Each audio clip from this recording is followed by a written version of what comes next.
I'm happy to share this moment with you with this webinar. We have, pulled some data and some information and some know-how in the marketplace in terms of digital learning, and I'm excited to do this webinar about digital transformation and how to take a leap forward with digital learning. My name is. Xavier Sillon. I'm the co-founder and CEO of Vodeclick. I've been working for more than 15 years around the digital divide issue, and I've built a company. Few words about it, and it's on this behalf that I'm doing this webinar today. Vodeclick is an enterprise learning solution for desktop and collaborative skills. Our goal is to make sure that all the employees of an organization are not losing time, are not losing money, and are doing a better job using technology on a day-to-day basis.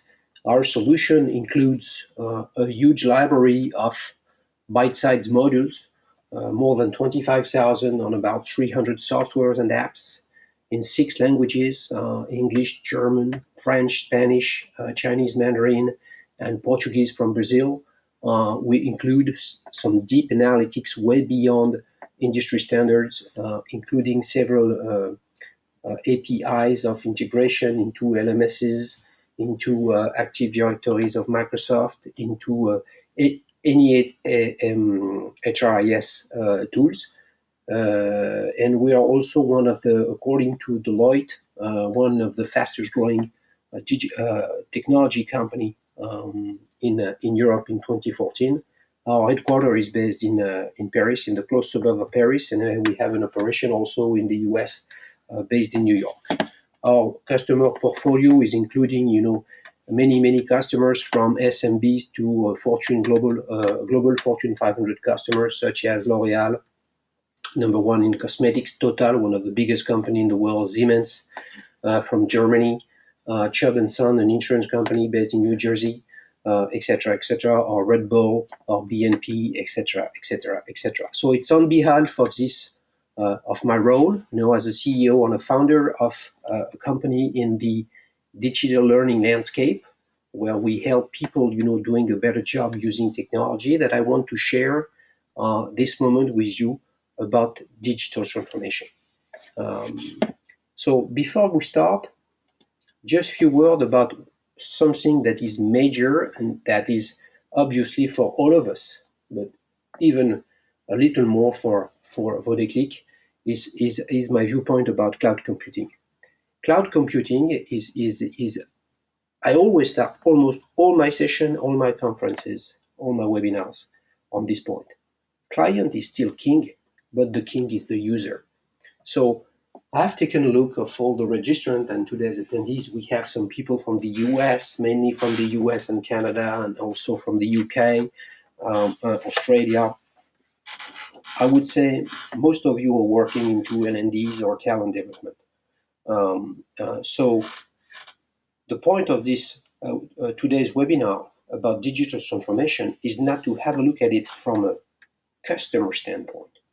Are your customers changing? Are the behaviors of your customers regarding your product through technology are changing? For sure. The point today is to share some information and to share some data about the fact that your employees are changing. And for sure, they are changing because you're using a lot of technology, a lot of new software, lots of new devices, whether in their job position for you guys or as people, just using technology for their own purposes. But the real game changer from a usage standpoint with cloud computing is that at the end of the day, if the user doesn't want to use a solution or a feature, he's not going to use it, and he will have another opportunity to use something else. So it's not because you are as an L&D, for instance, buying an LMS or buying some content that you're sure your employee are going to use it, because they will have some other opportunities to use something else. So once again, in fact, the real client, the real person that decides is the user, not the one that is going to pay you, not the one that is going to uh, that is the client. So this is something to me that is really important. And if you take a look at how people behave themselves using technology, you can provide anything that you just pick up their, iPhone or iPad from their pocket, and they will do something else with another tool that you have not, identified as something that should be used within your company. So a few statistics that I have pulled, with my marketing team here about cloud computing is surprisingly regarding to Citrix. 95% of those who think they're not using the cloud, in fact, actually are. See, it's something huge. Cloud is everywhere, but in fact, most of the time we don't know this is the case. So one of the first things you can imagine that few people believe or know now that when you're using something like Outlook, if your company has moved to Office 365, then in fact your mails are in the cloud and not anymore onto on-premise servers somewhere in your company. 923, this is the average company use of distinct cloud services. I agree with you probably. Most of those 900s are used by the IT department and something you don't really use as a single user in front of your PC, your desktop on a day-to-day basis. But it's something really used. I don't have the data on how it has shifted, let's say, from the early 2010s to 2015, so regarding to according to Sky High Networks. But I believe this has changed a lot those last years. 28 is the average employee use of cloud services. And I believe this one is the most important figure of these slides. Let's imagine what you use on a day-to-day basis. But to imagine that, you need to have a look at what kind of device you're using. You probably are using a PC right now. Maybe some of you are using a Mac, but you have a mobile phone. And on this mobile phone, you have many cloud services that are embedded within this technology. But also on the job, you're probably using Twitter.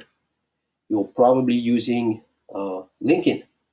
You're probably using some Basecamp, some SurveyMonkey, some also softwares, from which are productivity tools that can be easily used within your organization, even though if you are a learning manager on a desktop, IT desktop service, help desk, sorry, you may not be aware that the employee of your organization are using such tools. But again, this is why they are the king, because in an organization, let's say a 10,000 employee company, I would say a mid-size company, probably most of the employee have a PC with Windows and Microsoft Office. This is a decision taken by the company. And then you have all the dozens of apps, and most of them are in the cloud, that your employee are using. So the transformation is that you have a strategy and you have some decisions that are made of whether the company should use this technology or another one. So I'm, as the CIO of a company, I decide that the employee are going to use a PC from HP with Windows 7 with Office 2013. And these are the softwares and the devices you're paying for. But at the end of the day, some of your employee will use something else you won't even be aware of. And one of the reasons is that the growth of everything around mobile and BYOD, bring your own device. Some of you might be or not familiar with that, but it just means that some of your employee or staff or teams are able to use their own devices within your company. So in my company, even if we are not a large company, but a small one, okay, most of the people are using their iPhone to have a look at their emails, to send emails, to have access to Salesforce, the CRM that we use within the organization, and then everybody can access it with its own device. So at the end of the day, I have decided to make sure that all the tools that we are using in our organization can be accessed by any of the employee anytime they want, just to be more productive. So they just do it as they want. So from a learning standpoint, one of the questions that you have to ask yourselves is if I want to make sure that my employees are doing great using technology, do I really know which technology they are using? I believe you don't know anymore. You could knew that 10 years ago because BYOD was not there. iPhone was just starting. Keep in mind that the first iPhone was in 27. It's 7 years ago. The first one, the iPhone 2. Now we have the iPhone 6. So let's share some figures now. 1 billion tablets worldwide. This is going to grow. If you take WhatsApp, Line, Viber, maybe those apps for now are not really, productivity apps, but they already have 100 million users per app. I mean, I would be happy with Vodaclick to have as many users worldwide. We've moved and been up to 1 million last year on all markets, from consumer to large company and anywhere in the world. But at the end of the day, those 100 million users, in fact, they are also your employees. So the behaviors of your employee regarding text messaging, photos, the way they build their relationship with their friends or their networks has changed. And it has an impact on their behavior and their needs from a professional standpoint. According to a Bursin by Deloitte, the analyst into learning, talent, and talent management, people are checking their phone nine times an hour. 9 times an hour. I believe this is going to increase within the next years. One figure really interesting from Gartner in the US is 54 million US employees involved in remote working.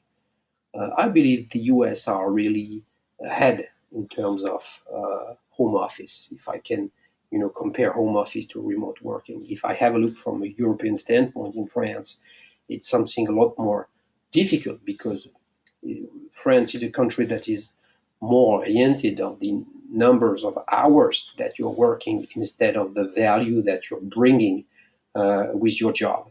And this is something that we will share again during this webinar because all these people working on a remote standpoint, you need to bring them some learning facilities, learning solution to make sure that they can learn anything they want.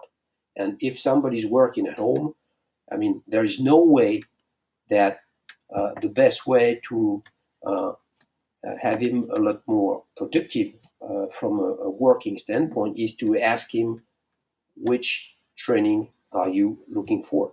He probably won't know at the moment you will ask the question. This is definitely the case when you're talking about technology, digital, or desktop application training.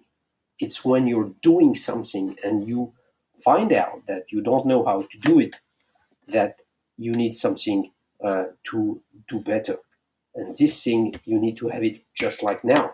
Just when you push the button to turn on the light in your room, you're not going to ask to the electricity company to bring you a way to get some light. It has to work when you push the button. So when you need some light, you want to have a light. It's the same thing. When you don't know how to do something, you must be in a position to push the button and to receive an information, just like to send a text message, just like to have a chat on Facebook, just like to send an invitation on LinkedIn, etc., etc., etc. So what I want to share with you is that the personal behaviors through those technologies are changing, and it has an impact on the way you are probably already uh, uh, moving the way you provide a training solution to your employee from an instructor-led, or I would say an old-fashioned e-learning standpoint, to digital learning. So to go forward with you, I would like to share I would say a disruptive poll with you, just to find out your thoughts about it. So my question is about music. Let's imagine that the following question: how are you purchasing music if you do? So I'm going to share with you the poll. Here we go. So you should see on your screen a way to answer those questions. So please, all of you, please answer to the question. So how are you purchasing music if you do? I buy CDs, I buy albums via iTunes or similar service. I subscribe to Spotify. Spotify is an unlimited online solution to listen to music. The other. So please answer to the question. Here we go. So I can see how many people responded. 2.3%, 6%, 8%. Come on, we need to achieve 25%, 16%. Come on, let's get some more. 70%. Come on, we get 10 seconds left.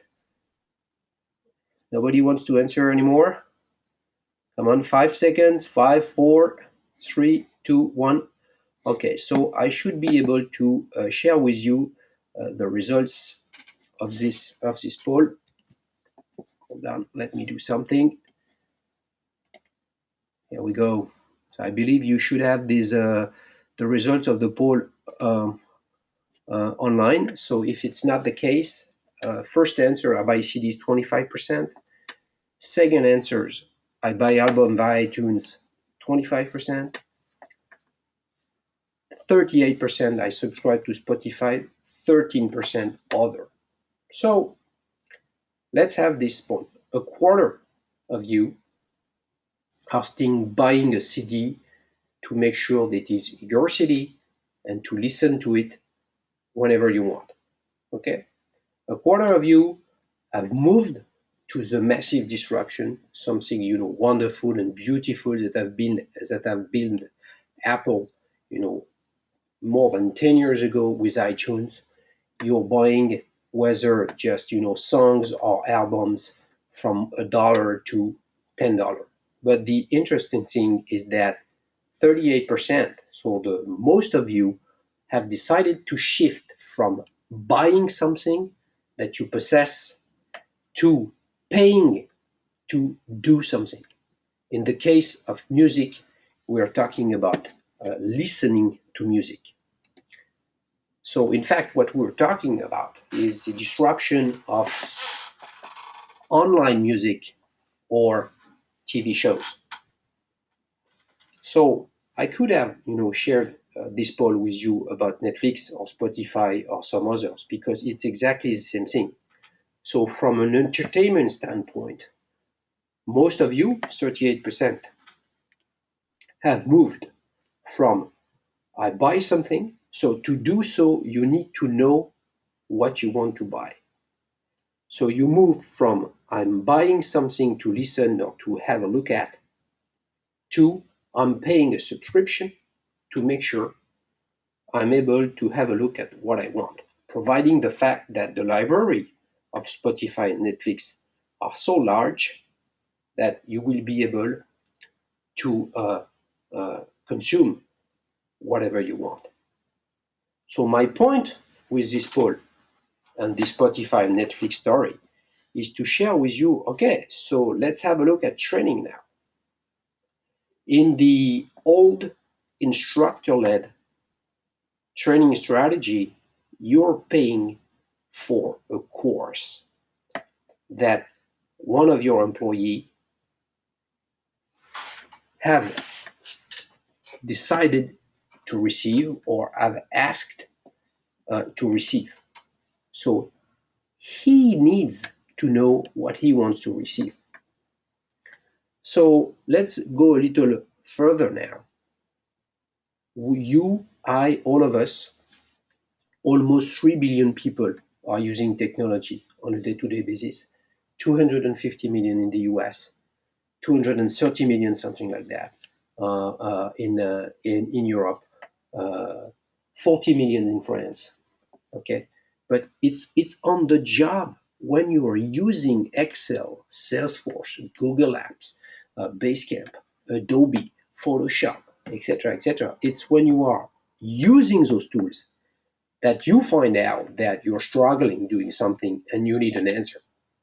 This is why my vision is to shift the learning solution and the way you buy a learning solution from I am paying for a solution for an employee that has requested something to a subscription model where I want to be sure that if one or any of my employee is struggling at one moment or wants to improve something, wants to work faster, wants to be able to do more things on a daily basis, he has a solution to make sure he's doing a better job, almost like an insurance. If you have an insurance and you have a car accident, then the money you're going to spend to get your car fixed is going to be paid by the insurance company. It's exactly the same thing for learning.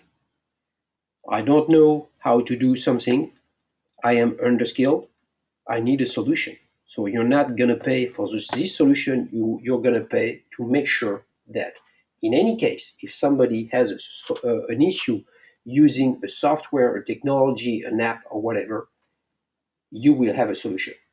So I'm using this example because VodeClick, its only product is a solution about software's digital collaborative issues. Okay, but it could be in any kind of topic. Okay, so if you take the history of music, CD to iTunes to Spotify, or DVD to HBO to Netflix, you see it is totally different. Now with Netflix, you have a large library with always something new that you want to have a look at, but you can choose anytime you want, anything you can look at, just how you feel, and to make sure you're getting comfortable through entertainment. So why is this something that you can envision for your organization regarding digital skills? It's just because the digital skills, the average digital skills, are horrible.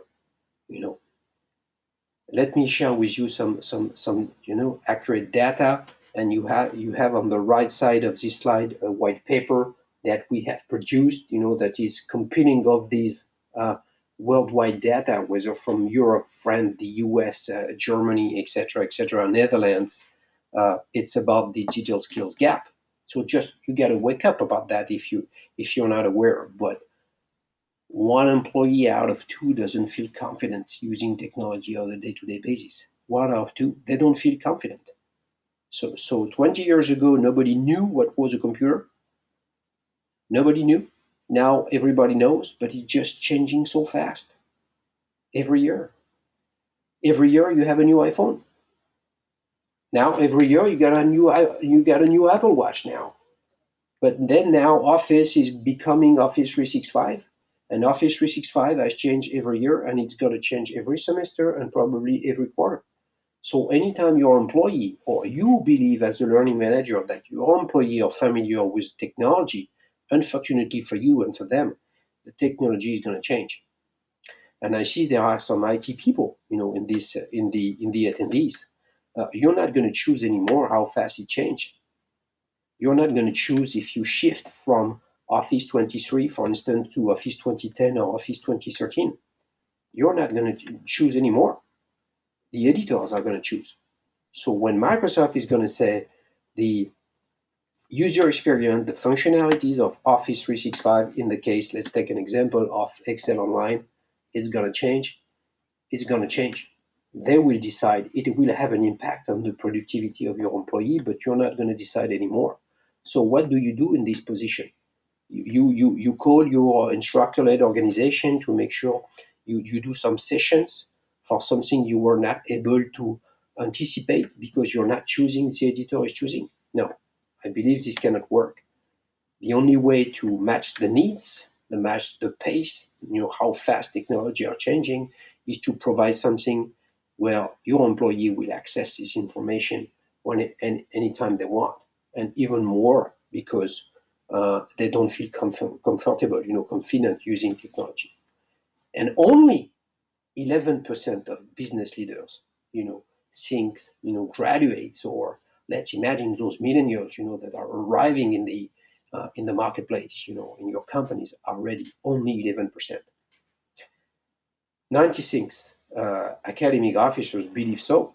So in fact, it's really interesting. I have some additional information about the millennials, in the next slide. But if you ask anybody in the academic landscape, anywhere in the world, they will all tell you that those millennials that are joining, the organization, they are really clever using those new apps, the trendy ones, the Snapchat, the Twitter, the Facebook, etc., etc. But you all know, like me, that these tools, are not the one that are going to make these people productive, working fast. They will know how to use technology, but if I take a look at my kids, the other one is 15. I mean, she's doing great using those mobile apps for fun.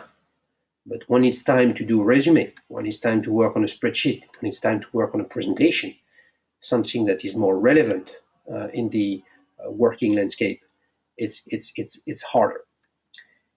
And being underskilled, according to Twente University in Netherlands, that has done a great study, and I think why this study is great is because it's not coming from Gartner or RDC or whatever, where sometimes we could, not for sure, but we could believe that there is an interest from an editor to make sure that those data are being, put on the marketplace. It's just a university, and then when they do, issues after problems, after thoughts, etc., etc., etc., they find out that almost one working day is lost every month because you and I, the technology users on a day-to-day basis, we don't know how to do things. We don't know how to manage a pivot table. We don't know how to shift a lead to an opportunity on a CRM.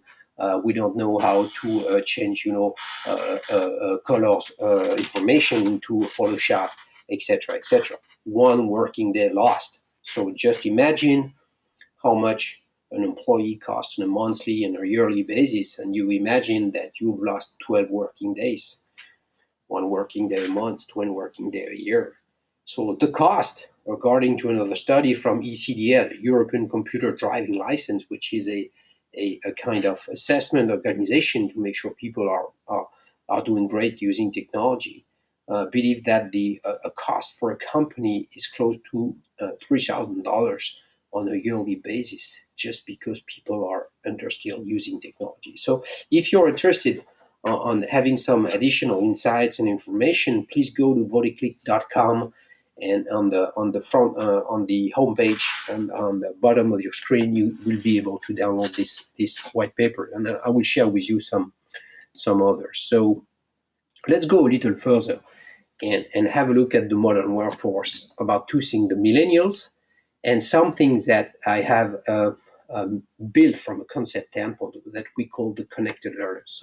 So millennials, is something definitely important because it's the future of our organization. So this year, and the following years, 75% of the global workforce are millennials. So it's something really important because you need to make the comparison, if I can say that, from the millennials and the two generations before, people that were concerned with the first wave of desktop application, in their job. And you will be in a position to see, on one hand, you have some people that are more, I would say, almost still baby boomers, and then the millennials on the other side. So their behaviors, the way they work is totally different. This is why we try to build a concept of connected learners, and all those connected learners, we are connected learners. We are all overwhelmed. Too many things to do, just huge workload. It was not the case 20 years ago. And why are we overwhelmed? Because things are going so fast with technology that we believe we can do a lot more, maybe, that we could do. Restless. Work. I think it's great because we want to do a great job. It makes a lot of money in our organization, etc. But at the end of the day, we are always less. Volatile. I think this word is very important. Let me make another comparison with the gaming environment. 5 years ago, if you're a gamer, you have a PlayStation 3 or an Xbox. You are on your sofa. You take a Coke. You take a Pepsi, and then you're playing with your game, and you turn on your TV, etc., etc. This is what we can call a gamer. He's paying for $400 for an Xbox, and then he's paying $70 for a game. In fact, what is a gamer now? In terms of millions of players, you and I, playing with Candy Crush, playing with Clash of Clans, playing with Angry Birds for $1, maybe $2, and we are all gamers. But we shift from, I go to my car, on the parking lot, I got 5 minutes to wait, I'm doing a small game on my mobile, so I can shift from doing something to another thing. So I'm able to play, for 5 minutes and then to go back to work. So if I take this comparison, because then if you are able to have this way of life regarding gaming, then whether it's your need or it's your behavior, so behavior and needs are something that you can combine together, but it's the same thing for learning. Do I have 5 minutes now, no more, to learn something? And I believe that this is a connected learner. I can learn very shortly, just like that, on one thing, for sure, as long as my company, my organization is providing me a solution where there is something to learn in 5 minutes. Fourth thing is mobile. Everything is mobile. Everything is more and more mobile. 3Gs, 4Gs. Now you can do everything with your mobile as fast as the broadband that you have at the office. So it has an impact on our behavior. It has an impact regarding digital transformation for your customer. If you are in retail, people are, having a look at the product in your store. They can check the price online and take a decision whether you're bringing great value for this product or not. So for sure, it has an impact on our behaviors, and it has an impact in our behaviors in terms of employee. If I want to have an information, if I want to browse a website where there is no access within your company because, for instance, you have shut down the access to YouTube because it's a video-based solution, then your employee is going to do it anyway on his mobile. So what you're doing is just useless. And the last one is autonomous. With technology, we can find anything we want. Google is my best friend. If I'm looking for something, I just ask Google. Is the information relevant? Is it curated? Not sure. So, but at one moment, you need to understand how people are behaving themselves, and for sure, you have to match your strategy and what goals you want to achieve in terms of learning, return on investment, to those behaviors of your employees. So how to address now this connected learner? Quite frankly, there is one reason. Whatever the topic we're talking about, management, IT, desktop, foreign languages, ethic, security, process. You need to build, you need to buy or build is also a question for sure, but in our case we have built a solution and we sell it to our customer. So you can build a solution or buy one. You got to make sure that it's a user-centric solution, and also bottom up. Don't believe too much that you know what your employee needs. If we take the example of desktop application training, my point is very simple. You don't know your employee needs, and I believe that there is no way for you to know it. Just because technology is moving too fast, just because they are using technology you don't even know they're using, because on top of the desktop that they use, which is owned by your company, they have their own devices and do anything they want. So I believe to match those needs, you need to have a user, bottom-up centric solution to make sure that as an employee, if I put myself, in the middle of this slide, I'm in a position to get a training session or course on the subject that interests me. Interest me doesn't mean from a selfish standpoint, but just interest me from a business standpoint. If there is an interest for me with such content, your goal as an L&D is to make sure that I am able to have a look at it, to perform, and to do better in my job. So that's the job of an L&D today, to make sure that what your employee needs are, you're in a position to provide them a solution. Training at my own pace. Remember the what I said about the gaming. When you're using technology, your pace is, I'm working right now, on PowerPoint. I want to do something. I don't know how to do it. It's right now on the job. On the job that you need to have a solution, and this is your pace. And if your pace is 5 minutes, that's fine. If you have, 1 hour of availability to go through a training process, then you will need to have a solution where, content is divided into courses and you can do anything you want, etc., etc. The third thing is that you must be in a position to access your training when you need it. And quite frankly, I still see in the marketplace, some solution where it's not working on all the browsers. But cloud is about I can access anything I want, anytime, anyhow. So 5 years ago, you were having some solution online that were only working on Internet Explorer, the browser from Microsoft. I believe this is not cloud. So if you need to have a specific computer or a specific browser, or if you need to be at your office to access something, to learn, then there will still be a difference between, well, unfortunately for me, I have a need right now, but the solution I would like to access is not working, is not built, appropriately, etc., etc.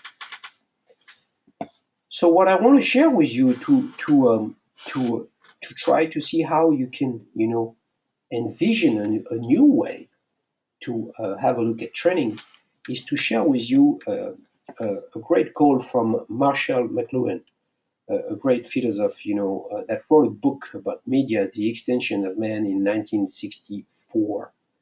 So it's 50 years ago. The medium is the message. I propose that the medium itself, not the content it carries, should be the focus of study.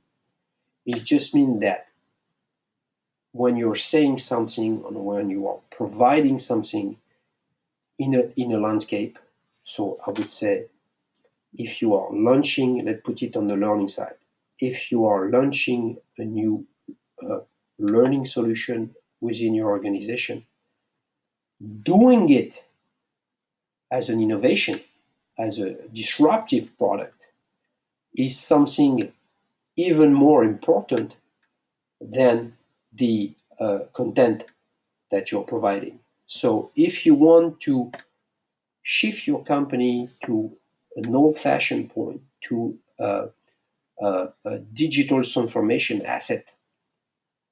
One way to do so, to make your employee understand that things are changing within the organization, is to shift the way you provide learning solution. So if you are more oriented on the instructor-led way of doing things, just by shifting to something online is a message itself in terms of digital transformation, not towards customer, but to your employees.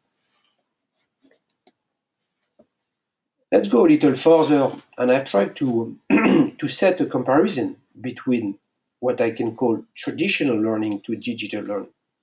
So for sure, my team will send you those slides after the webinar, and they will be able to review it. So I'm not going to comment all the lines of this spreadsheet, but let's have a couple of them. If we take traditional learning, it's just a small part of the employee that are trained, just a small part, because whether they've been identified to to grow their skills on some topics, or they have requested it. But again, this is a model between the CD and iTunes. It's not a Spotify or Netflix model where everybody has an access and you're paying a little amount of money per user to make sure if he wants to, he has access to a solution. Just like an insurance, just as I said earlier during this webinar. It's a limited traditional learning is often, very often linked to limited assigned content instead of unlimited access across a library. So can you imagine that if you're on Netflix, in fact, you can choose anything you want, but there is only choice.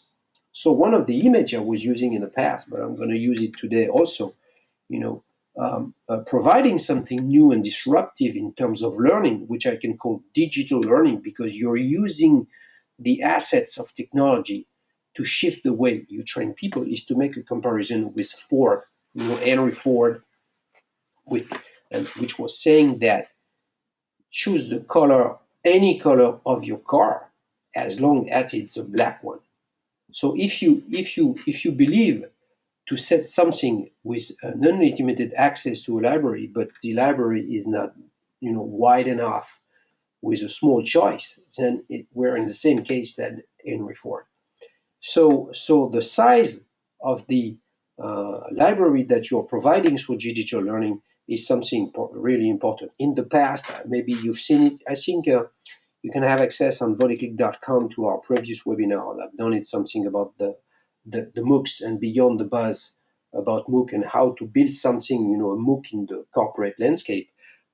Digital learning to me is it can be seen also as some of the asset of a MOOC, access to everyone, massive library, online with some social features.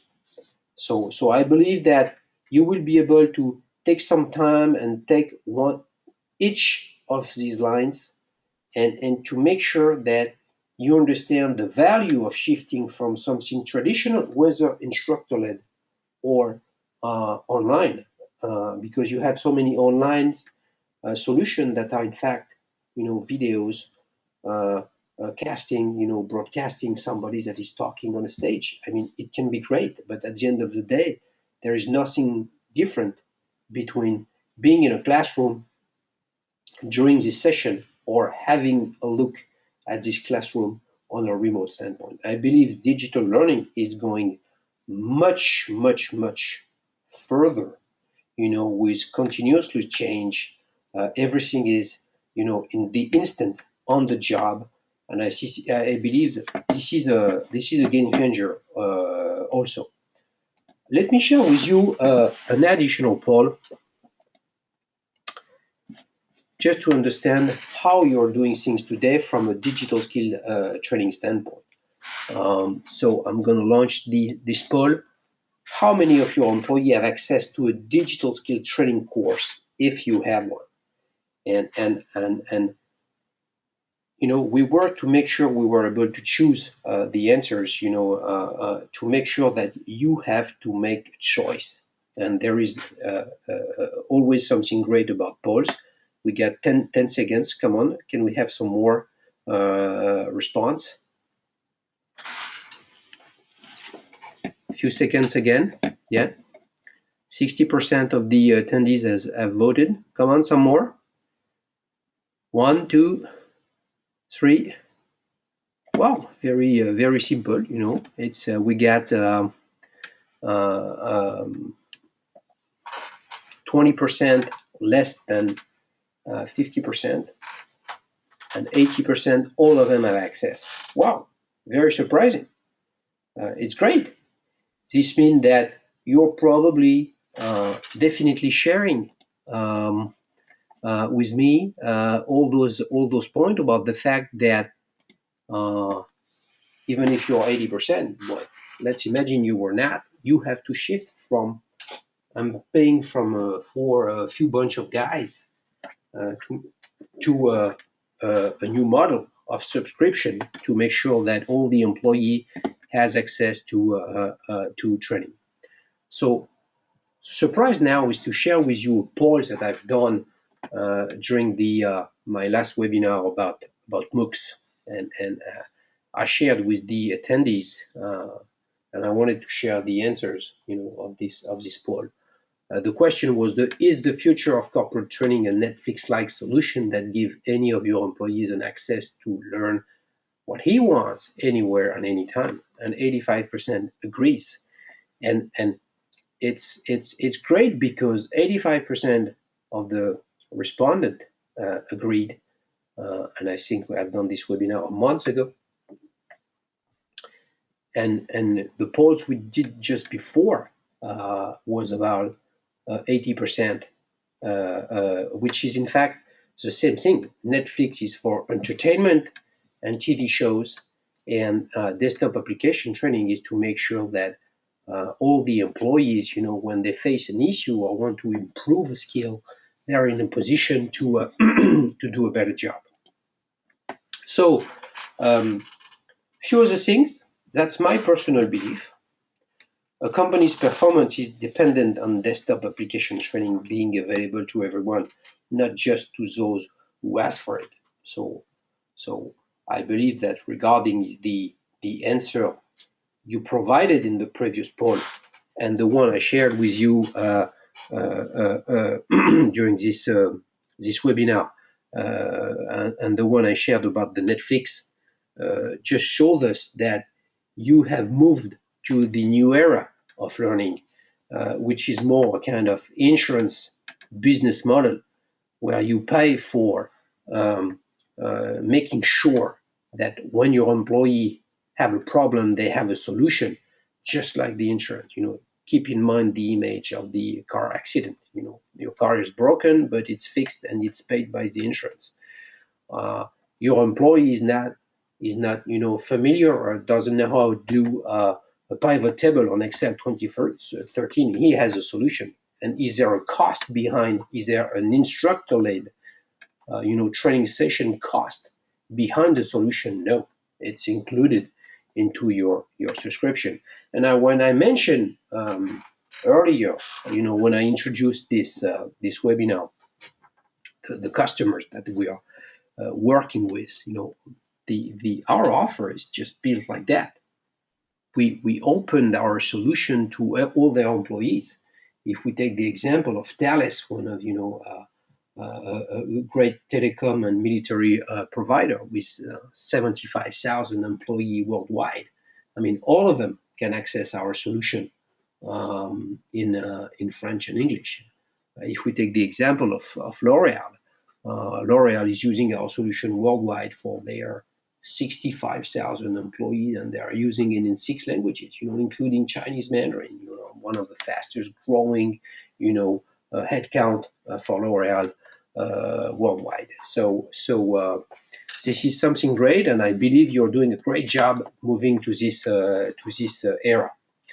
One last point before we start the Q&A is okay. you believe all your employee, 80% of your employees should, access to training regarding digital skills. Okay, but let's share now some information about the content, and if you're using video-based solution or not, what's the optimal length of a training course. And I would like to share some information with you after this poll. So we're going to take 30 seconds. We get 20 seconds more. Come on, 22% have voted already. So the question is, according to you, which is the optimal length for a training module? Less than 5 minutes, 15 to 30 minutes, 1 hour or more. So keep in mind the comparison for gaming. Keep in mind gaming.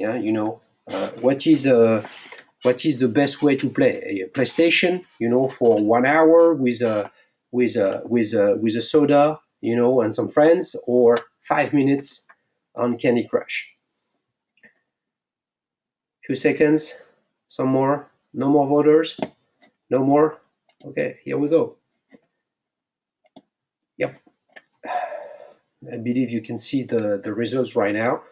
43% believe that the optimal length of a training module is less than 5 minutes, and 57% believe it's between 15 to 30 minutes, and none of you 1 hour or more. None of you 1 hour or more. Well, where is the instructor-led business model? Training courses, training companies have been, selling this kind of product for years and years and years and years and years. So my point is, I believe that this 57% are gonna decrease, or because you will believe that the average, optimal length of a training module is less than 15 to 30 minutes. But in fact, the true reality, I believe, it depends on which training content we're talking about. In our case, we have built a course library of more than 25,000 how-to videos of 4 to 5 minutes average. And we are building between 800 to 1,000 new ones on a monthly basis. So this means that any of our customers that are working with us on a yearly basis, at one moment they are choosing our solution and we have 20,000 modules. 12 months later, they will have a course library available for all their employees of 28,000 modules, matching the needs, matching the changes of technology in the landscape. But I think it's interesting, and it's just showing an additional information. And there are so many things in the marketplace, so many studies worldwide, in any countries, in India, in South Africa, in the UK, in Germany, in the US, on the fact that the average length of a training model is decreasing year after year. It's just because we are, as you remember, connected learners. And as a connected learner, we are overwhelmed. We are restless, we are volatile. We want to do things, it has to change, etc., etc. So if the length of a module is too long, then it's never going to be the good time to go through this process. Let me share with you, and then we start the Q&A, just through information about some white paper that we have, published in the US, and you will be able to download them on our website, bodyclick.com. One about the digital skill I already mentioned, one about micro-learning. We have a huge experience of building some modules, embedded into courses when you can sort them and use them the way you want, So we started to build some content with, 4 minutes how-to videos in 28, 6 years ago, and now we've built an industry of providing some new content, in-house with our own trainers. And the other one is about one of the game changer within the organization is how to make the move to Office 365, the Microsoft Office solution in the cloud. And the way we took it, the way we are addressing this topic is to make sure that CIOs and HRs, are getting along together to achieve long-term goals. And I believe that IT and HR, or IT and L&D have to improve their relationship, because technology in the cloud is not a question of capex. It's an opex. It's something that you're gonna pay on a monthly basis or on a yearly basis with a subscription. And as technology are going to change so fast without the CIO being involved, anymore. Not now, but in the 3 to 5 years, because things are going to change on a single decision of the editors. Both need to improve the relationship to make sure that HR and L&D people understand that due to those changes so fast and not being predictable, you need to implement an online learning solution to make sure that the skills of your employees are always up to date, and that your employees are not underskilled. So we got 5 minutes left. That was a little longer than expected to go through the Q&A. Okay, you can go ahead with your question. Okay, there is one about this one is this question is coming from New Jersey.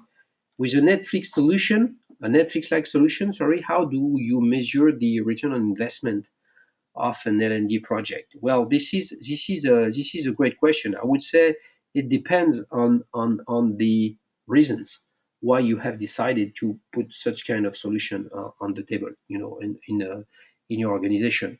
One way to see it is to cut cost. So if we take Netflix or Spotify or whatever solution online, it's $10 a month.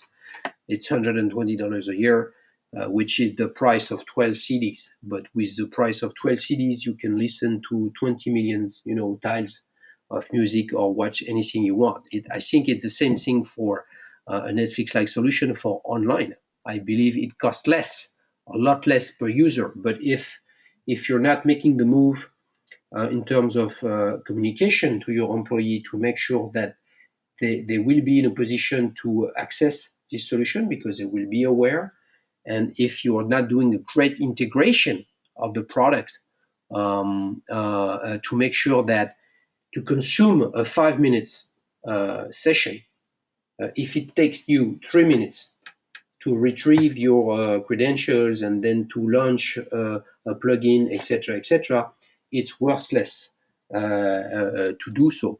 So I believe the best way to measure the return on investment is just to think of how much cost an hour of training, or how much money you invest per employee for this amount of training, and then to make a comparison between your past cost with instructor-led to this new online cost that you can expect. Oh, we get one great about the LMS. Let me have a look at it before I read it. Okay, how do we shift to such a new training model when we're still depend, when we still depend on an existing LMS?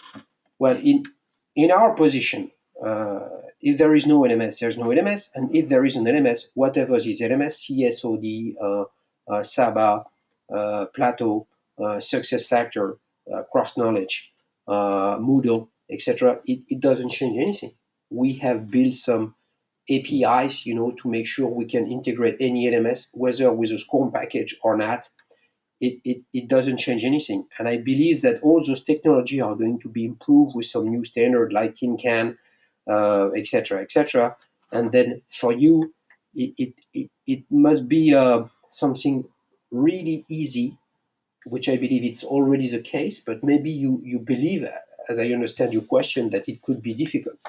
To me, an LMS is something like a hub to make sure that I can identify myself as a user and then access to training. The content doesn't have to be into the LMS.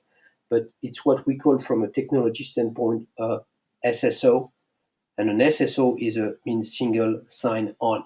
So I log into my LMS, and then with my LMS login, I can access to another solution. So all our main top customer in the global Fortune 500, we are using some integration like that, where the employee doesn't need to remember what to do and what credentials, what to fill in a form to access a solution. There is just only one. And if we don't do it with the LMS, we do it with the Microsoft Active Directory.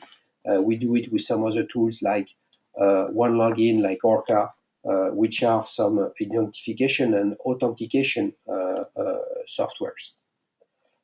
I think we have 1 minute left, so I'm going to take a last one. Who wants to take it? Okay, that's the last one. Giving my employees the right to train whenever and however he wants. Okay. How do I ensure the training outcome? Well, great question. Let's forget the LMS piece, where I answered before. Within our solution, we provide deep analytics. SCORM packages are, it's a poor standard from a reporting and data standpoint. So all of our customers, on one hand, all their employee or the selected employee have access to a great UX solution with, content, exercises, assessments, and features, etc., etc. On the other side, the IT people we work with, we make sure it has no impact. Our solution has no impact on the infrastructure with our API. And for you, learning manager, and I can make a link with the first question about the return on investment. What you want is to have some kind of big data analytics of who is doing what, how this employee has improved his level on Excel. Well, there are some assessments, and you are able to know is he doing better or not. You have some figures saying that whether this part of the company, in California or in Florida, because you have different business units or buildings or subsidiaries, are they doing better or not? This type of employee, whether working in a warehouse, an IT guy, a sales and marketing person, etc., etc., we provide, great and deep analytics that can be used on our solution, a cloud-based reporting solution that we provide with our solution, or that can be retrieved, or I could say exported through with an Excel file embedded into an ERP, for instance, or we can do some batch, through XML notification, and to make sure that our solution from a back office standpoint is plugged with your back office. So I believe that it's a way to control the outcome of the solution, and it's also a way to control the fact that more of your employee access to training. And I believe this will be my conclusion. Using digital learning for digital transformation. I mean, if you believe that your customers are changing, all of them, because you use technology, your employees are changing because they are using technology. So if you want to do something for them, you need to make sure they all access to training and not only a few of them. Just like an insurance. Your insurance is covering all your employees. Providing a solution to them from a digital standpoint to make sure that they are doing a better job using technology is just like an insurance. So I'll be really happy to share some more with my team. So you can contact us if you have some issues, you believe we could help. You can contact us whether in the US, at our office in New York, 646-741-0200. You can send us an email, go on vodaclick.com, and for those who joined us today from Europe, they can call us also at our French headquarters. They will find our information on vodaclick.com. Thanks a lot, and I will probably have some more discussion with you for some following webinars. And if you want to keep in touch, you can follow our company page, Vodaclick Inc., on LinkedIn for English-speaking people, or Vodaclick in French language, and also on Twitter, Vodaclick, or Vodaclick EN for English. Thanks again. Have a great Friday and a great weekend. Bye-bye.